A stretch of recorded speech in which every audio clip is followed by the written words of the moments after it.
अस्सलाम वालेकुम and welcome to URDUIT मेरा नाम अब्दुल फ़ाहद है और आज हम देख रहे हैं लेक्चर नंबर 28 जिसके अंदर हमने गूगल क्लाउड के अंदर पोस्ट कैलकुलेशन और स्टेटमेंट ऑफ वर्क को रीड डाउन करना है। तो हमारे पास लेक्चर नंबर 4 के ऊपर कमेंट्स आया था एक व्यूअर का कि कॉस्ट कैलकुलेशन के ऊपर और प्रोजेक्ट प्लानिंग के ऊपर भी आप वीडियो बनाएं, तो that is a part of that request. तो ये रिज्यूम करते हैं इसको। फिर गूगल क्लाउड में कॉस्ट कैलकुलेशन और स्टेटमेंट अगर को रिव्यू करते हैं तो गूगल कॉस्ट कैलकुलेशन के लिए सबसे पहले ज़रूरी चीज़ ये है कि हमें ये मालूम हो कि किस चीज़ की कॉस्ट है, कौन सी सर्विसेज फ्री हैं। तो कुछ ऐसी सर्विसेज हैं कुछ जो कि फ्री हैं और कुछ ऐसी सर्विसेज होती हैं जो पे एज गो पे होती हैं, और कुछ रिक्वेस्ट बेस्ड सर्विसेज भी होती हैं कि जितना आप रिक्वेस्ट उस पर पुट करेंगे उतनी आपको पे करनी पड़ेगी। ऑपरेशंस बेस्ड भी होती हैं प्राइसिंग, मतलब डिफरेंट सर्विसेज की प्राइसिंग डिफरेंट फैक्टर्स के ऊपर होती है। ट्रैफिक के अलग फैक्टर्स पे है, कंप्यूट के अलग फैक्टर्स पे है, सर्वरलेस के अलग फैक्टर्स पे है, लोड बैलेंसर के अलग फैक्टर्स पे है। सो मैं स्क्रीन पे ले आता हूँ आपके पास गूगल क्लाउड कैलकुलेटर। सबसे पहले होता क्या है, because I have worked in the pre sales as well, so उसमें हम फॉलो इस तरह करते हैं कि सबसे पहले हमारी ना क्लाइंट के साथ होती है मीटिंग सेट विया अकाउंट मैनेजर। जो हमारी कंपनी के अकाउंट मैनेजर होते हैं तो वो हमारे होते हैं सेल्स मैनेजर। तो वो क्लाइंट के साथ विंडो ओपनिंग कर रहे होते हैं हमारी, हर एक विंडो ओपन करते हैं हमारी रिक्वायरमेंट की। तो कस्टमर उनसे रिक्वायरमेंट चेक करता है यार कि मेरे फ़लाँ सर्वर चाह रहे हैं, फ़लाँ चीज़ चाह रही है, फ़लाँ चीज़ चाह रही है, तो मुझे अपनी ना गूगल क्लाउड या क्लाउड पे मूव करनी है, मेरे पास सर्वर इतना खास नहीं है, मैं सोच रहा हूँ मैं क्लाउड के ऊपर मूव कर जाऊँ। सबसे पहले तो कस्टमर के साथ मीटिंग सेट होती है, वहाँ पर जाके फिजिकली विजिटेशन होती है, ऑनलाइन भी होती है, उसमें करंट आर्किटेक्चर बताते हैं, रिक्वायरमेंट बताते हैं। उसके बाद प्री सेल्स का बंदा ये करता है कि वो उनको ना एक पूरा डायग्राम बना के देता है। उसके बाद कॉस्टिंग फर्स्ट फेज में हम सेंड करते होते हैं। तो ये कैलकुलेटर मैंने आपके सामने खोल लिया है, गूगल क्लाउड का जो कैलकुलेटर है। इसका लिंक है cloud.google.com/products/calculator, जैसा कि आप स्क्रीन पर देख सकते हैं। मैं थोड़ा सा इसे और बड़ा कर देता हूँ, I think screen is good enough visible. तो अब क्या करना है कि हम जब करते हैं किसी प्रोजेक्ट को, सबसे इम्पोर्टेंट फॉर एग्जांपल मैं एक डेमो रिक्वायरमेंट देता हूँ। मेरे पास एक कस्टमर आता है, वो कहता है कि मेरे पास एक सर्वर चलना है, उसकी वो रिक्वायरमेंट में पुट करता है कि मेरे पास फलां सर्वर है, फलां सर्विसेज हैं, इनके लिए ये VM इस रिकमेंडेशन या साइज़ की चाहिए। फॉर एग्जांपल यहाँ पे मैं कहता हूँ कि मेरे पास ERP का एक सर्वर है, ERP यहाँ टाइप कर देता हूँ इसको, नंबर ऑफ इंस्टांसेस है, सॉरी नंबर ऑफ इंस्टांस, मेरे पास एक इंस्टांस मतलब एक VM मुझे चाहिए ERP के लिए। मैं आपको बताता हूँ। सो ये ERP सर्वर हो गया मेरा, ठीक है। अच्छा, फॉर एग्जांपल इसके बाद ये ERP सर्वर चलता है मेरा, एज्यूम कर लेते हैं कि ये बैकएंड पे चलता है मेरे पास।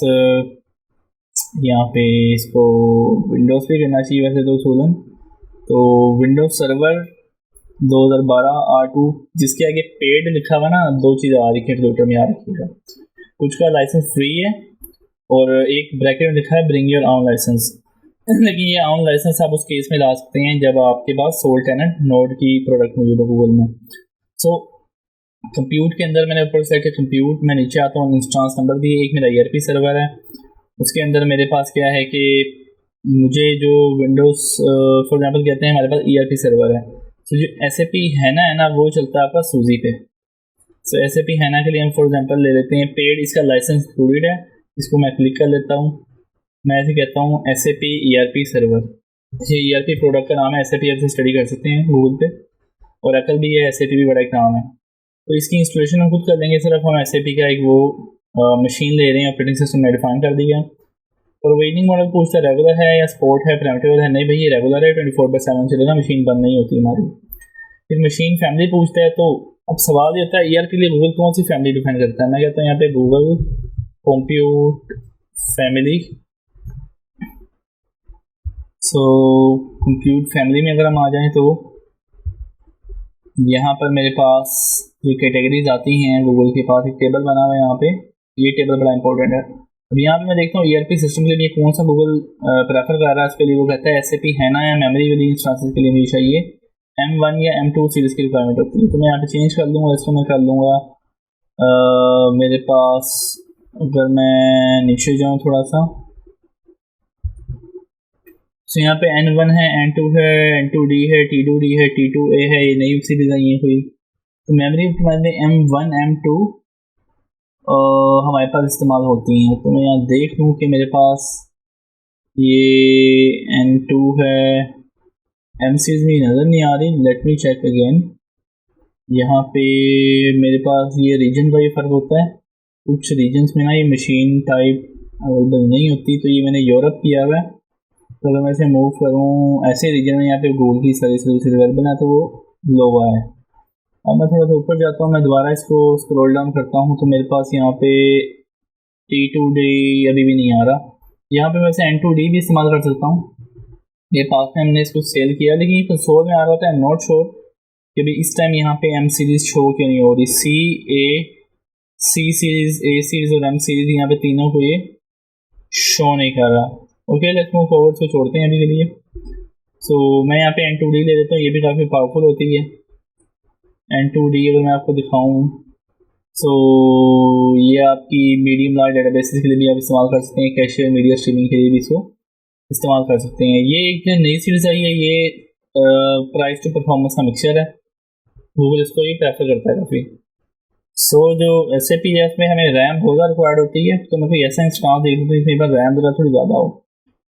और मेरे पास जो रैम है, फॉर एग्जाम्पल मेरे पास अच्छी रैम आ रही है तकरीबन इस वाली मशीन में। ये बेसिकली कस्टमर बताता है, मैं सिर्फ अभी assumptions दे रहा हूँ, याद रखिएगा। थ्रेड्स पर कोर की बात करते हैं, ये 2 थ्रेड्स पर कोर या 1 थ्रेड पर कोर करेंगे। ये ऑप्शन पहले मौजूद नहीं था, लेकिन अभी आ गया है। इसको मैं बाय डिफॉल्ट रखते हैं, इसको मैं नहीं छेड़ूंगा क्योंकि टेक्निकल डिस्कशन चली जाएगी। थ्रेडिंग क्या होती है, मल्टी थ्रेडिंग, हाइपर थ्रेडिंग और नॉन थ्रेडिंग क्या होती है। ये 2 थ्रेड्स पर कोर हैं, इसे कहते हैं आप हाइपर थ्रेडिंग VMware की दुनिया में, कि हाइपर थ्रेडिंग इनेबल्ड है। 1 थ्रेड पर कोर करेंगे इसकी प्राइस ज़्यादा होगी, डेडिकेटेड कोर होता है। 2 थ्रेड पर कोर का मतलब है कि हमारी हाइपर थ्रेडिंग इसके पर इनेबल्ड है। उसके बाद हम थोड़ा सा नीचे आ जाते हैं। बूट डिस्क टाइप, मतलब हमारा जो रूट ड्राइव है लिनक्स की, उसका आपको कितना सा रिक्वायर्ड है। मैं कहता हूँ कि SAP है ना, के लिए कम से कम या 250 GB ना रूट चाहिए होती है, और या तो अब 250 इज ओके इनफ। अब यहाँ पे एक ऑप्शन आता है कि add sustained use discount. Sustained use discount क्या है कि आप जब मशीन 24/7 चलाते हैं, पूरा महीना चलाते हैं, मशीन पावर ऑफ नहीं करते 1 मिनट के लिए भी, और आप मशीन को पावर ऑफ नहीं करते, फुल उसी कंजम्पशन कर रहे हैं, तो गूगल आपको ना बिल के एंड पे ना एक डिस्काउंट देता है, जो लिखा होता है कि -30% सस्टेन्ड यूज डिस्काउंट। अगर आप इस क्वेश्चन मार्क पे जाएँ, आपको बता भी रहा होता है लर्न मोर हियर। तो सस्टेन्ड यूज डिस्काउंट होता है, कमिटेड यूज डिस्काउंट होता है। अभी हम बात करते हैं सस्टेन्ड यूज डिस्काउंट के ऊपर। सो ये आप मशीन पूरा महीना चलाएंगे, 24/7 बंद नहीं करेंगे, तो उसके ऊपर सस्टेन्ड यूज डिस्काउंट अप्लाई हो जाएगा, जो कि 30% है अप्रोक्सीमेटली। उसके बाद बात करते हैं लोकल SSD। तो ERP सिस्टम में SAP है ना में हमें ना लॉग्स की बहुत ज़रूरत होती है, जिसके लिए हमें ना लोकल SSDs की रिक्वायरमेंट पड़ जाती है। गूगल ने कहा है कि आप SAP है ना केस में लोकल SSD लॉग्स के लिए इस्तेमाल कर सकते हैं, ये बहुत सस्ती पड़ती है। तो मैं क्या करता हूँ कि मैं इसको तकरीबन 600-700 के राउंड बॉडी बनेगी स्टोरेज GB, तो ये लोकल SSD भी लगा दी इसके साथ। डाटा सेंटर मेरा US हो गया। अब वो कहते हैं कि आपको कितने पब्लिक IP इस्तेमाल करनी है इसके साथ। मैं कहता हूँ ये एक पब्लिक IP इस्तेमाल करना है, फिर मेरा पब्लिक IP वो स्टैटिक रहता है। कितने इंस्टांस आपकी पब्लिक IP इस्तेमाल करेंगे, मैं कहता हूँ एक मेरा जो इंस्टांस है पब्लिक IP को इस्तेमाल करेगा। कमिटेड यूज डिस्काउंट में कमिटमेंट नहीं परचेस करना चाह रहा है, करना चाह रहा हूँ, इसका भी मैं आपको इफेक्ट अभी दिखा देता हूँ। इसको मैं 0 कर देता हूँ क्योंकि मैंने ऊपर नॉर्मल दे दिया है। अब ये 24/7 चलेगा, date is okay, good to go. सोल्ट एंड नोट्स को मैं अभी नहीं छेड़ूंगा, बाद में बताता हूँ। और परसिस्टेंट डिस्क क्या है, ये वो डिस्क है जो डेटा की ड्राइव है। सो अगर मैं थोड़ा सा नीचे आ जाऊँ और मैं यूएस में सेंट्रल 1 लोवा मैंने लिया है, वहीं पे मुझे डेटा डिस्क भी चाहिए। मैं कहता हूँ मुझे ये चाहिए तकरीबन 3 टेराबाइट की ड्राइव चाहिए डेटा डिस्क मेरी, ठीक है, SAP है ना की डेटाबेस के लिए। और लॉग्स के लिए मैंने पहले एक ड्राइव ले ली है जो कि मैंने ऊपर लोकल SSD लगा दी है। सो जी हमारे पास हमने डिस्क भी लगा दी, यहाँ पे डेटा डिस्क लगा दी। उसके बाद 2 तरह की डिस्क होती है, एक जोनल होती है, एक होती है रीजनल। तो जो जोनल है और रीजनल में क्या फ़र्क है, जोनल सस्ती है और रीजनल ज़रा महंगी है। इसमें क्या होता है कि आपकी जो ड्राइव है एक टाइम में मल्टीपल जोन्स के ऊपर रेप्लिकेट हो रही होती है। जब आप एंटरप्राइज एनवायरनमेंट में काम कर रहे होते हैं तो आपको इसकी ज़रूरत होती है कंप्लाइंस की, ठीक है। तो कंपनी कहती है कि आप सिंगल पॉइंट ऑफ फेलियर ना हो, तो आप इसको इस्तेमाल कर रहे होते हैं रीजनल डिस्क को। मूविंग फॉरवर्ड मैं नीचे आता हूँ, ये बेसिकली यहाँ पे रेजिस्टेंट डिस्क नहीं, मैं कहता हूँ ये SSD चाहिए। तो जोनल SSD रेजिस्टेंट डिस्क मैं सेलेक्ट कर लेता हूँ। 3 टेराबाइट की मेरे पास आ जाएगी ड्राइव, 3 TB की मैंने ड्राइव डाल दी यहाँ पे डाटा की। और यहाँ पे मैं अगर देखूँ तो ये FAQs भी बता रहा है, इसके बारे में इतनी चीज़ें लिखी हुई हैं। एस्टिमेटेड यूज़ है, इसके बाद GB, उसके बारे में बता रहा है ट्रांजेक्शन पर। इसमें काफ़ी ना कुछ फैक्ट्स आ गए हैं, पहले नहीं होते थे, इसमें कुछ चीज़ें FAQs भी लिख दी हैं इस बारे में। तो ये कंप्यूटर की वर्किंग थी, मैंने कहा इसको आप ऐड टू एस्टिमेट कर दें, और ये ऐड टू एस्टिमेट हो गया मेरे पास। सो अब ये एक फाइनल फॉर्म बन जाती है जिसके ऊपर एक SAP का ERP सर्वर मेरे पास आ गया। तो इसकी कॉस्ट पर मंथ आ रही है $1700 पर मंथ। करेंसी की बात करूँ तो इंडियन रुपीज़ है यहाँ पे। PKR का अभी तक अकाउंट ओपन नहीं हुआ। You can not use Google cloud in Pakistani rupees, you can only use Google cloud in Indian rupees right now.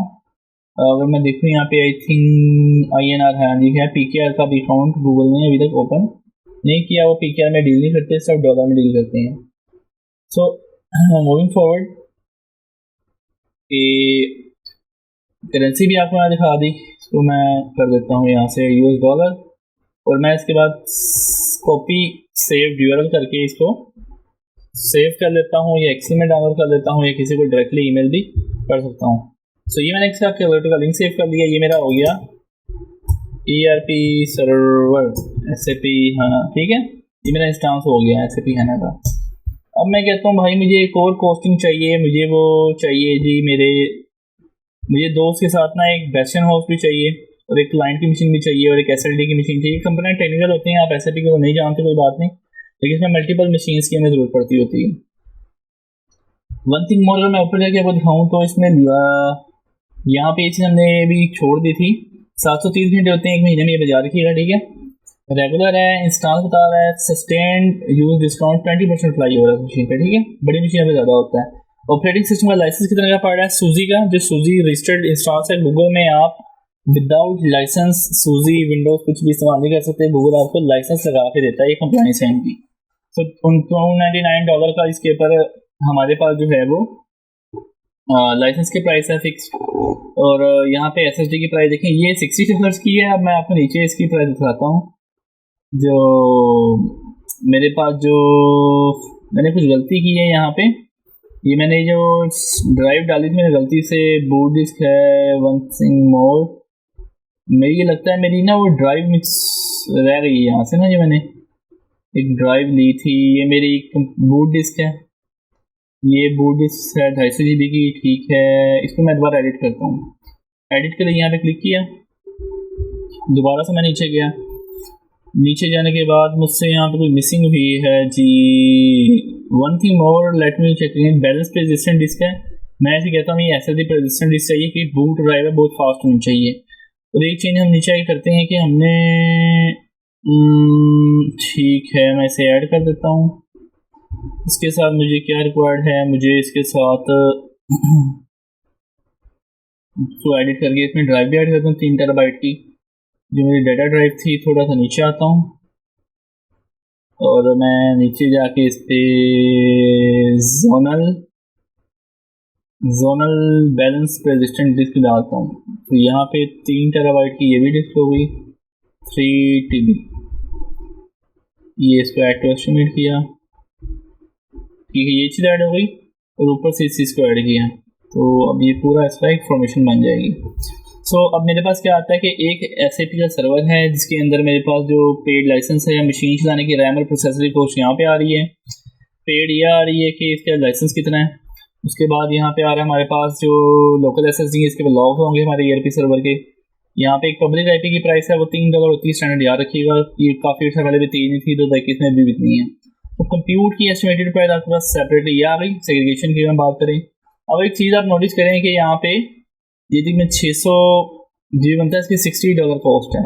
तो यहाँ पे 3 टेराबाइट पर मंथ अगर आपके पास दोनों रेजिस्टेंट डिस्क हो, मतलब कि SSD हार्ड डिस्क का मिक्सचर हो, तो उसी कॉस्ट आपके पास 307। कितना बड़ा एक फ़र्क है। तो SSD का ये पूल होता है, ये आ रहा था सैन से, वो सैन एक्सपेंसिव होती है, तो गूगल में इसकी प्राइस हमेशा ज़्यादा होती है। और ये कुछ अपकमिंग प्राइसों को भी रिवाइज कर रहे हैं, ये पता चला है महंगी हो जाएगी जगह पे। बाकी SSD ये उसके अंदर लगी हुई है, हमारे पास बूट डिस्क उसकी प्राइस पड़ी है हमें $42 पर डे अराउंड जो है। देखें यहाँ $42 है सर की, और यहाँ पे आप देखें $60 तकरीबन 700 की। सो देख रहे हैं ऐसा से कितना फर्क है, मतलब कि हमेशा पीडी होती है परसिस्टेंट डिस्क, वो एक्सपेंसिव होती है, बाकी जो ड्राइव वगैरह होती हैं वो सस्ती होती हैं। तो वन थिंग मोर, इसमें हम एक काम करते हैं कि हम ना स्नैपशॉट की कॉस्ट को भी ऐड कर लेते हैं। वो किस तरह ऐड करते हैं जी मैं आपको दिखाता हूँ। इसको मैं एडिट कर लेता हूँ इस वैल्यू को, और मैं थोड़ा सा नीचे जाऊँगा तो यहाँ पे SNAP स्नैपशॉट की स्टोरेज भी है। फॉर एग्जाम्पल मैं कहता हूँ मेरे पास 2 टेराबाइट के स्नैपशॉट्स भी होंगे, तो जो बैकअप बनेगा इसका ना, तो मैं इसको ऐड टू एस्टिमेट दोबारा कर लेता हूँ। सो अब मशीन की जो प्राइमरी कॉस्ट है उसकी चलते वाली जो ड्राइव है, ब्लॉक स्टोरेज है, हमारी हार्ड डिस्क है, हार्ड डिस्क तो नहीं है हमारी, SSD है इसके अंदर, बैलेंस पीडी को SSD कंसीडर किया जाता है गूगल के अंदर, तो उसकी कॉस्ट आ रही है हमारे $360 पर मंथ। और $53 जो हमारे पास कॉस्ट आ रही है वो आ रही है उसके बैकअप्स बनाने की।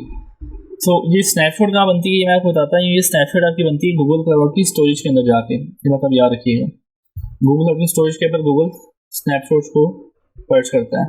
सो ये हमारी पहला मशीन होगी। दूसरी मशीन में क्विकली बनाता हूँ। मुझे चाहिए 2x विंडोज सर्वर। यहाँ पे मेरा क्लाइंट होगा और SLD की एक सर्विस होगी, क्लाइंट होगा या SLD। ये मुझे चाहिए जी विंडोज सर्वर चाहिए, 2012 में डाल दो, 17 में, जो भी है एक ही बात है, लाइसेंस प्राइस सेम है।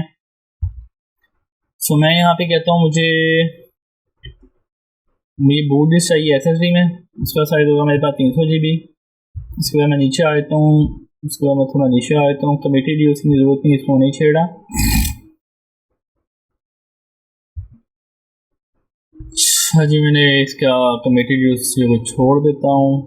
मैं कहता हूँ यार ये हर टाइम नहीं चलते, क्लाइंट मशीन्स हैं, क्लाइंट ना 7 घंटे एक्सेस करते हैं, तो मैं ऐसे कहता हूँ 7 आवर्स पर डे और 5 या 6 डेज, यहाँ पे 9 आवर्स पर डे कर लेता हूँ। सर्वर तो हर टाइम चलता है, क्लाइंट लेकिन हर टाइम नहीं चलेंगे। क्लाइंट्स की मैं टाइप कर लेता हूँ यहाँ पे, ये जो मैं 16 CPU चाहिए कस्टम कर लेता हूँ इसको। मुझे यहाँ पे चाहिए होंगे कम से कम भी 8 VCPU और तकरीबन भी रैम चाहिए होगी ज़्यादा इसमें, क्योंकि मैंने RDP भी करना है, तो यहाँ पे 64 GB रैम कर देता हूँ। और इसके बाद मैं नीचे आ जाता हूँ। सो मैं टाइम भी दे दिया इसको मैं करता हूँ अभी ऐड। इसकी प्राइस बहुत ज़्यादा होगी क्योंकि विंडोज़ है, विंडोज़ का मल्टी सोल टेनेंट लाइसेंस इसमें इन्वॉल्व होता है। डाटा ड्राइव है मेरी, डाटा ड्राइव में सेलेक्ट कर लेता हूँ यहाँ पे सेंट्रल, ठीक है।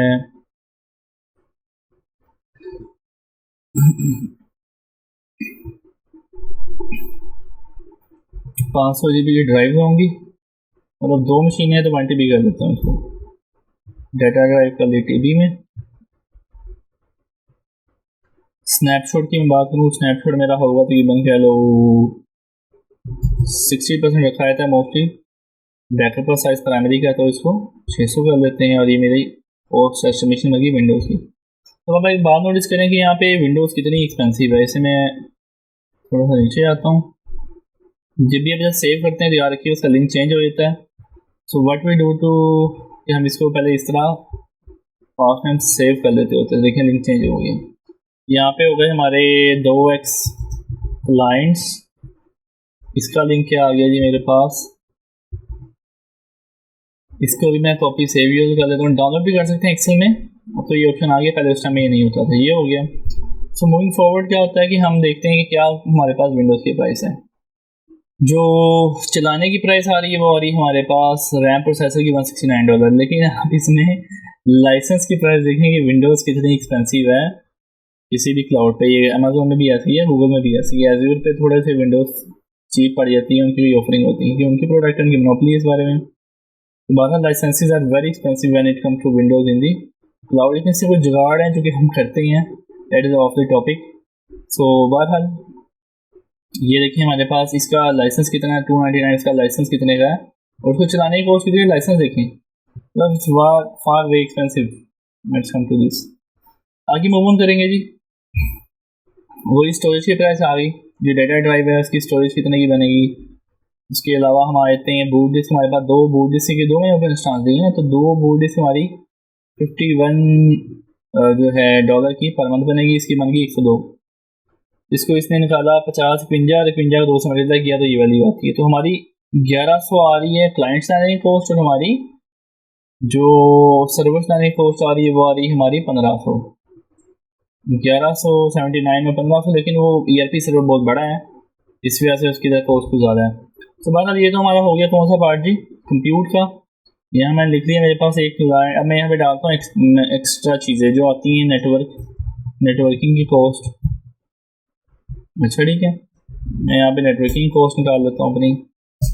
मशीन चलाने में ज़ाहिर बात है नेटवर्क भी तो इन्वॉल्व होता है ना, तो मैं यहाँ पे अब निकालता हूँ जी कैलकुलेटर के अंदर। यहाँ जाता हूँ, हम एक ही कैलकुलेटर में भी सब कुछ करते हैं, ये बहुत एक लंबी लिस्ट बन जाती है, इसलिए मैं सेपरेटली आपको बार बार करके हर एक नए टाइम में दिखा रहा हूँ। सो जी यहाँ पे मैं निकालता हूँ जी नेटवर्किंग की। तो हम नेटवर्क अगर लिखिए, नेटवर्क एग्रेस के नाम से आता है यहाँ पे। जो नेटवर्क एग्रेस है वो आप सेंट्रल US है मेरा, ठीक है। अब मेरा APAC आता है पाकिस्तान और एशिया में। तो मैं यहाँ पे कहता हूँ मेरी 300 GB ट्रैफिक होगी, और मेरी EMEA में भी कह सकते हैं 100 GB होगी ट्रैफिक। मेरे जो सोर्स है उसे डेस्टिनेशन की मेरी ट्रैफिक होगी। VM टू VM एग्रेस मेरी कितनी होगी, वो मेरी एक ही रीजन है तो egress to another zone in the same region. और जो अभी मैं आपको चीज़ दिखाता हूँ, egress to another zone in the same region मतलब आपका अमेरिका है तो वहाँ पे US ईस्ट 1 है, US ईस्ट 2 है, उसके दरमियान में ट्रैफिक पेड है। तो सेम रीजन पे पैसे नहीं होते, लेकिन सॉरी सेम जोन के पैसे नहीं होते, लेकिन डिफरेंट जोन्स के अगर ट्रैफिक करे ट्रैवल करे तो उसके पैसे होते हैं। सो मैं रिडंडेंसी क्रिएट करने के लिए उसे दूसरे जोन में डालता हूँ। मैं कहता हूँ यार इसके अंदर हमारे पास होगी क्या, कि जो ट्रैफिक का फ्लो होगा वो 700 GB पर मंथ होगा। ये ट्रैफिक के फ्लो की बात हो रही है, मेजरमेंट लेवल होता है इसका GB। इंटरकनेक्ट एग्रेस अपना VPN चल रहा है तो VPN की मुझे यहाँ पे ज़रूरत नहीं है, उसकी मैं बात नहीं कर रहा, मैं टू एस्टिमेट करता हूँ। तो मेरी ट्रैफिक की प्राइसिंग बड़ी सस्ती बनी है, और ये मेरी 300 GB एग्रेस में डाल दूँ वो मेरी मिस हो गई थी। तो मेरी अराउंड अब एक चीज़ देखेंगे, इंटरनेट की ट्रैफिक जो इंटरनेट की तरफ जा रही है वो उसकी प्राइस $47 है, और ये 700 GB है। ये 400 GB की 47 है, इसकी 54 है। मतलब कि एग्रेस ट्रैफिक हमेशा, इंटरनेट की ट्रैफिक हमेशा महंगी होती है, याद रखिएगा। तो ये हमारी हो गई अभी ट्रैफिक। अब मैं इसमें डालता हूँ लोड बैलेंसर में, लोड बैलेंसर की भी जरूरत पड़ेगी। लोड बैलेंसिंग है नेटवर्क सर्विसेज, तो मैं लोड बैलेंसिंग में डालता हूँ। फॉरवर्डिंग रूल्स होते हैं कि आपके कितने यूरोस वहाँ पे सर्व कर रहे हैं। तो मैं कहता हूँ मेरे पास एसएलडी होगी, प्राइमरी ऑब्जेक्ट होगी, मेरे पास 2 फॉरवर्डिंग रूल्स होंगे। कितना डाटा इनबाउंड आ रहा होगा हमारे पास, इनबाउंड डाटा के भी यहाँ पैसे होते हैं। गूगल में एग्रेस मतलब बाहर चले ट्रैफिक के पैसे होते हैं, इस ट्रैफिक के अंदर लोड बैलेंसर में अंदर आने ट्रैफिक के पैसे होते हैं। मैं कहता हूँ यार कि it will be like 300 GB per month, और आउटबाउंड GB मेरे पास वही होगी जो कि मेरी वहाँ पे मैंने एपिक में दी है। तो मैं कहता हूँ 300 और वो 400 GB में डाली थी, ठीक है। तो ये मैं करता हूँ ऐड टू एस्टिमेट। अगर मैंने क्लाउड नेट लगाया हुआ है, अगर मैं इंटरनेट दे रहा हूँ विदाउट पब्लिक IP मशीन हो कुछ को, सो जो कि डेटाबेस सर्वर पे होगा कंफर्म, तो उसके लिए मैं कहता हूँ यार मेरे पास क्लाउड नेट गेटवे, एक नेट गेटवे है बड़ी हद 10 के पर 50 GB ट्रैफिक इंटरनेट की तरफ जा रही होगी। ये क्लाउड आर्मर सिक्योरिटी की जरूरत नहीं है। नेटवर्क एलिमेंट्री अगर मैं यूज़ कर रहा हूँ, लॉग्स की भी जरूरत नहीं है, IP एड्रेसेस की भी ज़रूरत नहीं है। अब मैं इसे कर देता हूँ जी ऐड टू एस्टिमेट, तो क्लाउड नेट को भी ऐड टू एस्टिमेट कर देता हूँ।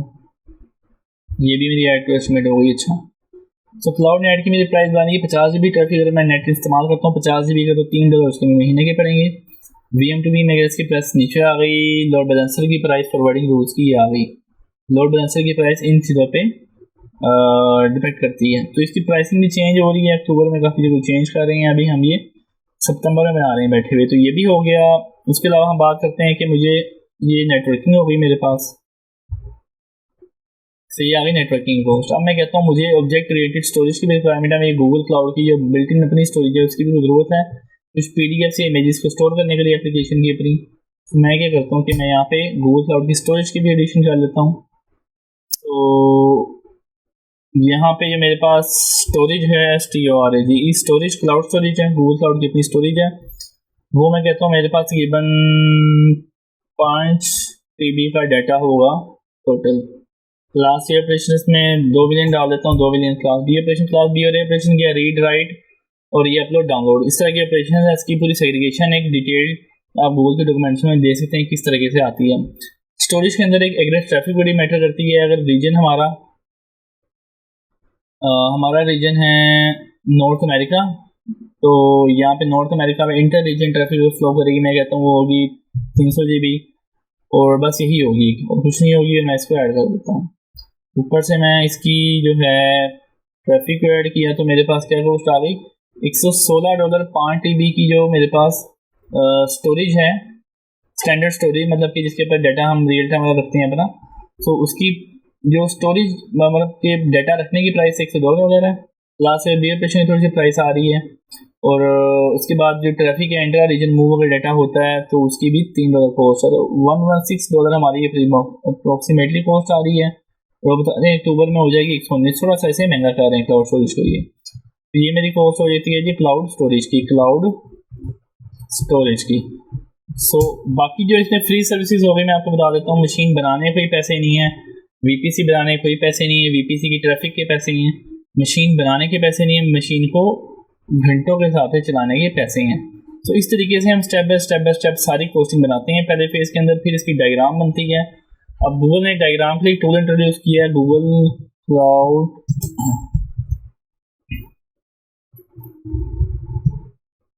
गूगल ने रिसेंटली ना एक टूल लॉन्च किया है अपना। पहले हम draw.io को इस्तेमाल करते थे। तो यस ये वो टूल है। इसको मैं अगर चेक करूं तो मैंने लिंक दिया होगा, ये रहा। सो गूगल ने एक टूल रिसेंटली लॉन्च किया है जिसके ऊपर वो कहता है आप फ्री में डायग्राम भी बना सकते हैं। इसका लिंक है जी Google cloud cheat sheet with google.com। So थोड़ा सा करते हैं आर्किटेक्चर डिजाइनिंग किस तरह करते हैं। सो मैं करता हूँ कि मेरे पास प्रोजेक्ट और जोन्स ये गूगल के सारे होंगे। सो मैं कहता हूँ मेरे पास होगा जी ये एक बड़ा रीजन, ठीक है। मैं इसको थोड़ा सा जूम इन कर लेता हूँ, थोड़ा सा इसको इधर ले आते हैं दरम्यान में। रीजन है मेरा जी यूएसए का, ठीक है। उसके अंदर मैं जोन्स डालता हूँ जी। मेरे पास एक जोन के अंदर मेरा सर्वर है ईआरपी का, ठीक है। इस जोन के नाम है यूएस ईस्ट 1, ये कर लेते हैं। इसको थोड़ा सा छोटा कर देते हैं क्योंकि मैंने इसको वहाँ पे ऐड करना है। मैं इसको ले जाता हूँ यहाँ पे। अब उसके बाद मैं क्या करता हूँ कि मेरे पास कोई भी बाउंड्री आ रही है इसको मैं डिलीट कर देता हूँ, इसमें ज़रूरत नहीं है। तो ये मेरा जो है यूएस ईस्ट 1 का रीजन है, ये मेरा यूएस ईस्ट 1 आ गया, ये मेरा यूएसए का रीजन आ गया। इसको मैं ऐसे कर लेता हूँ। मजे का टूल है, मैं फर्स्ट टाइम यूज़ कर रहा हूँ। What I used to do in the past कि मैं वो दूसरा टूल यूज़ करता था draw.io वाला। सो अगर मुझे एलिमेंट चाहिए हो, ये एलिमेंट्स आ रहे हैं मेरे पास। अब मुझे इसी का एक रेप्लिका बनाना है। मैं ये करता हूँ कि मैं यहाँ पे ना इसको थोड़ा अंदर ले जाते हैं इसके,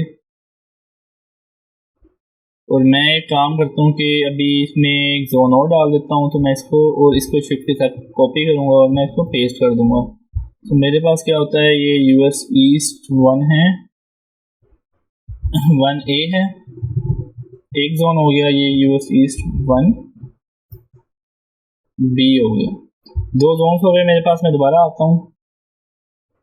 अब मेरे पास प्रोजेक्ट की बात करते हैं। प्रोजेक्ट की बाउंड्री होती है, मैंने प्रोजेक्ट वाला की बाउंड्री यहाँ नहीं क्रिएट की, लेकिन इसको बनाना चाहिए।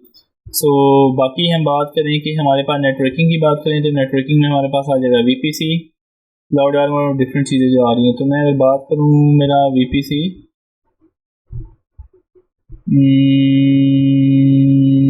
ये काफ़ी इसके अंदर भी ये चीज़ दिखा रहा है। अब ये एलिमेंट कुछ नज़र नहीं आ रहे हैं। वो प्राइवेट नेटवर्क कनेक्शन है, डेडिकेटेड नेटवर्क कनेक्शन है, क्लाउड राउटर है। मैं इसको भी मूव नहीं कर पा रहा। बेसिकली मेरा अपने माउस का इशू है, ये डायग्राम टूल का थोड़ा इशू लग रहा है मुझे।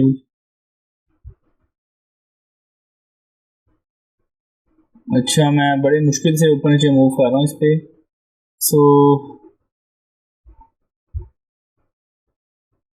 हाँ ये बारी बारी मूव कर रहा है इसको। फिर बात करेंगे मशीनों की। तो मशीन वगैरह में हम एक मशीन ये SAP HANA के लिए आते हैं। इसका यूज़ केस कहता है, मैं कहता हूँ SAP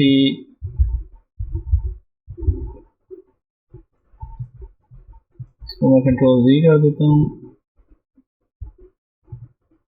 और टूल थोड़ा नया है मेरे लिए, तो इसको मैं कंट्रोल कंप्यूट इंजन में एक और मशीन ले आता हूँ यहाँ पे भी। यूज़ केस है, ये मेरा क्लाइंट है, यहाँ पे SAP की इंस्टॉलेशन होगी। उसके बाद यहाँ पे अगर मैं क्लिक करूँ, ये मेरा SAP सर्वर है। वहाँ डायग्राम में ऐसा की डिटेल्स डाल सकते हैं जो भी रिक्वायर्ड हो। फिर आप उसे कनेक्शन शो करवाते हैं, फिर मल्टीपल चीज़ें जो होती हैं यहाँ पे शो करवा रहे होती हैं। सो IAM की बाउंड्री आती है कि हम IAM में क्या चीज़ इस्तेमाल कर रहे हैं। यहाँ पे मैं कहता हूँ कि मैं कंटेक्स्ट अवेयर एक्सेस यूज़ कर रहा हूँ, तो मैं इसको यहाँ पे लाके इस तरह अप्लाई कर दूँगा। ये कंटेक्स्ट अवेयर एक्सेस मेरी इसके अटैच हो जाएगी। फिर जो भी मुझे सिक्योरिटी कमेंट चाहिए हो मैं इसके साथ अटैच कर सकता हूँ कि MS मैनेजमेंट टूल व्हाटसएवर। तो एक सैम्पल है हम किस तरह बारे बारे इसको क्रिएट करते हैं। ये HLD LLD दोनों डायग्राम्स के अंदर बना सकते हैं। मैं सबको डिलीट कर दूँगा और मैं क्या करता हूँ, मैं आपको एक रेफरेंस डायग्राम दिखाता हूँ। इसमें अब गूगल ने कुछ रेफरेंस डायग्राम्स भी डाली हुई हैं ये वाली। तो हम इसमें से कोई डायग्राम पकड़ लेते हैं तो क्विकली हम कर भी सकते हैं। तो यहाँ पे क्लाउड आर्किटेक्चर डायग्राम अगर मैं चेक करूँ तो ये कैसे है जी, ये देखें इस तरह बनती है। ये बनी बनाई गूगल ने दे दी है।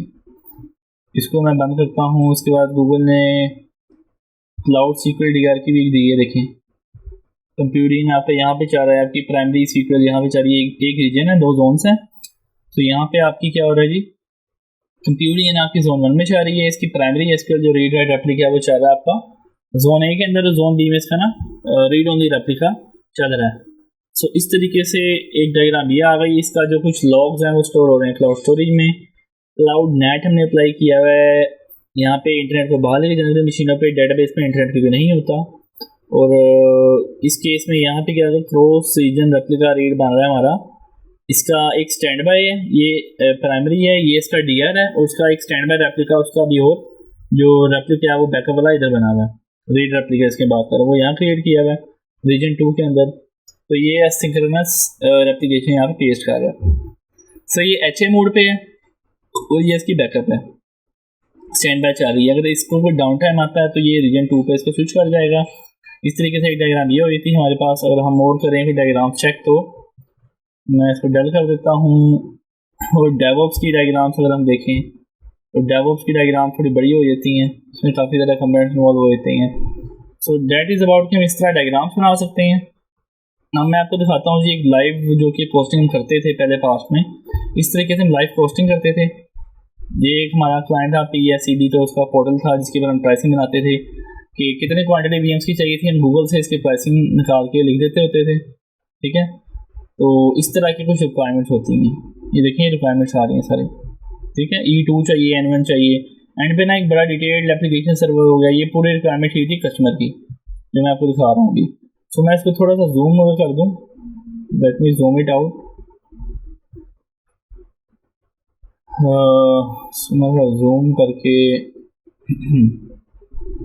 आपको दिखाना चाहूँ तो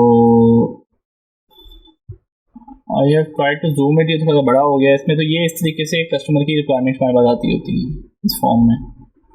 तो ये मैंने इसकी कॉस्टिंग प्राइसिंग बनाई थी। फिर MariaDB मुख्तलिफ कंपोनेंट्स की हम बड़ी ना माइक्रो लेवल पे जाके कॉस्टिंग कर रहे होते हैं। हर कंपोनेंट्स की पूरी रिक्वायरमेंट एक्सेल की फाइल में लिख रहे होते हैं। फिर ये उनसे हम ऑन ऑफ शेयर कर देते हैं, मतलब ऑनलाइन शीट्स के थ्रू ना। फिर शीट 2 में कुछ नहीं है, ये फाइनेंशियल एवोल्यूशन कर रहे थे इसकी। तो ये इसकी कुछ रिक्वायरमेंट शीट बनती है कंपोनेंट्स की। एक इसका व्यू हो गया। एक मैं आपको चीज़ और दिखाता हूँ कि हम किस तरीके से SOW होता है। एक लाइव कस्टमर का SOW में दिखा रहा हूँ। ये गूगल का प्रीमियम पार्टनर है, इसके मैं काम कर चुका हूँ पास में। एक सेडा कंपनी है, ठीक है। ये होता है SOW है कि हमने इसमें ना पुरानी इंस्टांस थी उसको माइग्रेट ना नए पे करना था, और 1 in a box थी, इसको 3 आर्किटेक्चर पे पहले डिप्लॉय करना था। उसके बाद इसका जो था अपना इसकी OS को ऑपरेट करना था। इस तरह मल्टीपल टास्क थे। तो इसमें कुछ चीज़ें आती हैं, बिजनेस ओवरव्यू, एंगेजमेंट ओवरव्यू। इसको मैं रीडिंग मोड का मतलब चेंज कर दूँ, रीड मोड पे ले आता हूँ।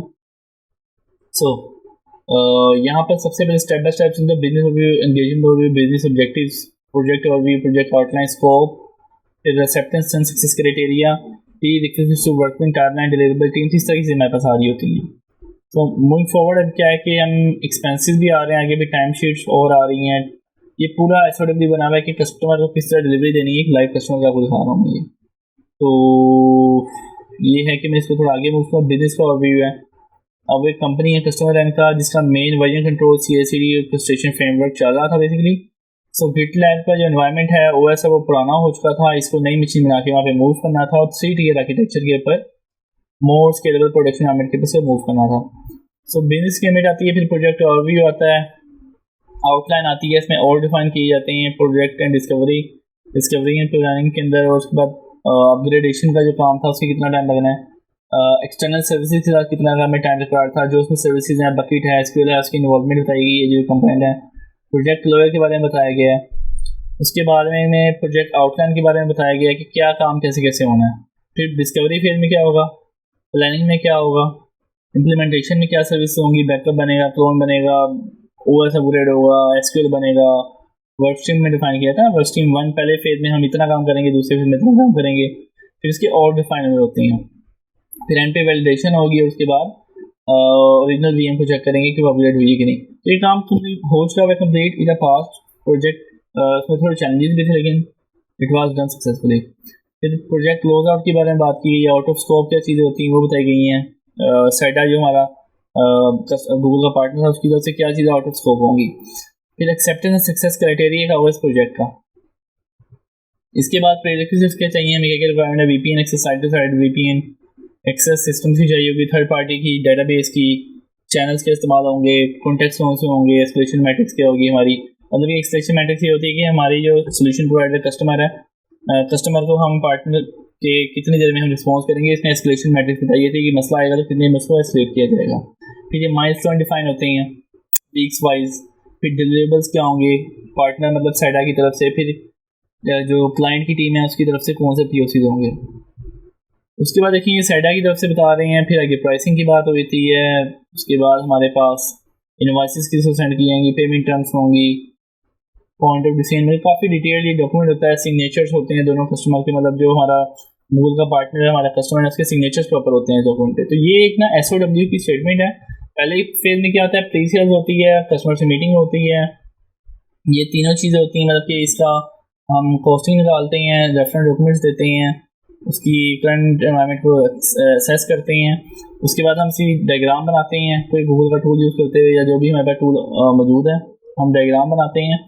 उसके बाद हम क्या करते हैं कि उसके बाद SOW कस्टमर को सबमिट होता है जिसके ऊपर साइन होते हैं और प्रोजेक्ट को किक स्टार्ट किया जाता है। और SOW बहुत डिटेल्ड डॉक्यूमेंट होता है, ये आप अपने कस्टमर के हिसाब से, कंपनी के एनवायरनमेंट के हिसाब से कस्टमाइज भी कर सकते हैं। सो आई थिंक कि मैंने आपको रियल टाइम प्रोडक्शन है कुछ चीज़ें दिखाई हैं इसके अंदर। आई होप कि ये बड़ा इन्फॉर्मेटिव रहा होगा, जो लोग बिजनेस साइड के बंदे हैं और जो टेक्निकल है दोनों के लिए बड़ा इन्फॉर्मेटिव रहा होगा। कॉस्टिंग अगर आपकी अच्छी है तो you can be a good cloud engineer and that's the end of lecture. So thank you for watching and do subscribe our channel। और मज़ीद भी इंशाल्लाह मज़ीद इंफॉर्मेशनल वीडियोस गूगल क्लाउड के ऊपर और लैब्स और थ्योरी के ऊपर मज़ीद हम अपलोड कर रहे हैं जो कि अंडर रिव्यू हैं। तो जी तब तक के लिए अल्लाह हाफिज़, अपना ख्याल रखिएगा और स्टॉप दिस।